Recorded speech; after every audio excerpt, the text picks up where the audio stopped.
Start the press conference with FlyQuest. First question from Tuwan. Busio or Inspired. It was a tough loss today. What do you think were some of the most regrettable aspects of your match?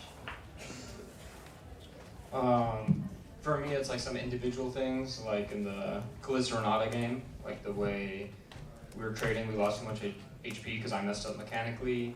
I would say same in the Alistar game, and then like a couple team fighting things. Like those things really would have changed our lanes and made our losses much easier.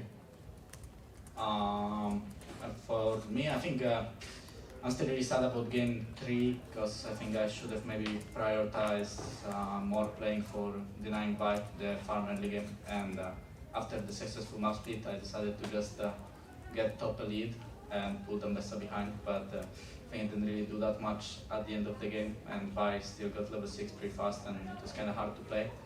So I think we should have lost that game quite harder than we did, but yeah, I think that's what I'm sad at. I think next time I will try to play a bit more like selfish. I feel like that's what Asian teams are really good at. Like they're all playing very selfishly, and when you punish one player, all of them get the lead on the other side, and then they make sure that they will step up for the player that got punished. And I think maybe I could have played a bit better and yeah, make a bigger difference.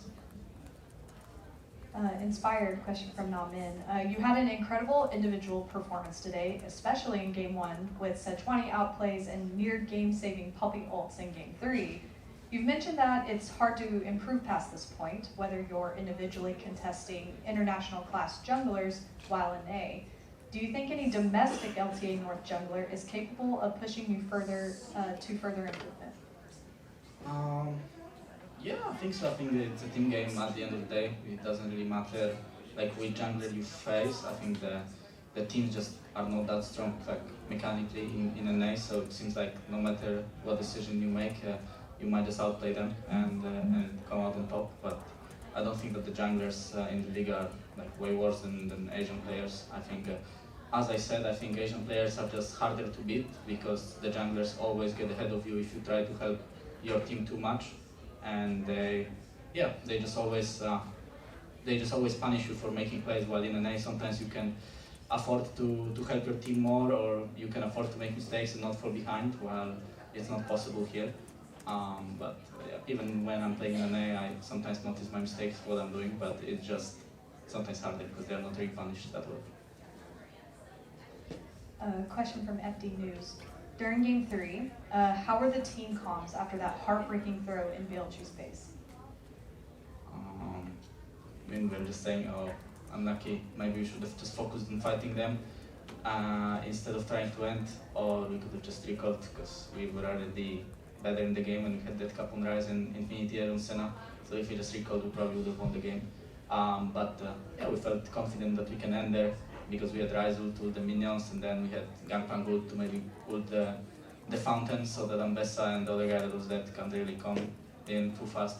But I think we just miscalculated Ahri's damage. I think Ahri is just really good at clearing the Baron waves because of the second Q that deals 2 damage, and she just killed the minions really fast. I think with like 2 Qs, and then we just ran out of wave, and the tower almost killed me, and we didn't end. So I think we just miscalculated. I think if we were a little bit more calm there, we would have won, but I don't think anyone was really sad after the game. We were just like, unlucky, we can win. Next question from Esports Focus. Inspired. How would you evaluate your matchup against Beishuan today? I'm not sure. As I said, I think jungle is more of a team role. I didn't really see that many mistakes he was making. I think in 5C also played pretty well. I think the decision making was just weird sometimes. I feel like Game 4, they got grabs, they are out already, and then decided to engage on us with Maokai, and off of that we just snowballed the game. In Game 1, I think I just got really fed off of free kills, so after that Sejuani was just way more tanky than she should have, so they couldn't really play their comp correctly. I don't think he did anything wrong. I think he was playing pretty well. I think they just made quite a lot of mistakes as a team. That's why the series was really close, but we also made a lot of mistakes, so that's why we lost. Next question from Cloud Sidki. We see so many teams picking Kalista and losing. It seems like a Scrim God champ, but it doesn't seem to translate to stage, and losses are on almost every game. The community, analysts, and broadcast can't seem to figure out why teams keep picking Kalista right now. So could you guys tell us why Fly decided to go with Kalista today? I mean, Masu is very, very good at Kalista, and we're very experienced with the combo. And the public's perception of Kalista is that she's like an early game champion, but that's not really it. If anything, she has a pretty weak first couple levels since the nerfs. Like her level 1 all-in used to be very powerful, so it was just guaranteed prio, guaranteed winning lane. But now she's actually quite weak level 1 compared to her previous power level, and now she's more about the objective control because she's really strong because she is like a second smite almost, and she does a lot of damage to anything, and she's very strong versus frontline in those kind of comps that are frontline heavy, and then she also has the Kalista ult that really enables her support to be strong in those objective fights. So if you can execute her early game and find a way to get to team fights, she's very, very powerful. But if you make, honestly, one mistake, it gets quite difficult. And that's probably why she's losing. Busio, over to you again. A question from Sons of KS. This was one of the strongest international showings from a North American bot lane in years. And despite the loss, what are you most proud of in your performance today? And how do you plan to grow from this experience heading into LTA and Worlds? I don't know. I'm more like thinking about my mistakes because I made pretty silly mistakes and things that I already know. So what I want to take away is do better next time in those aspects of it. But I guess I'm proud that we did a lot of problem solving, and I played a little more like loose on stage, which introduced some mistakes, but then I also made a lot of plays at the same time, so I guess I can be happy about that. Next question from Ethan Cohen. It is the second time that Fly has lost on Silver Scrapes to an Eastern team favored on paper after last year's Worlds against Gen G.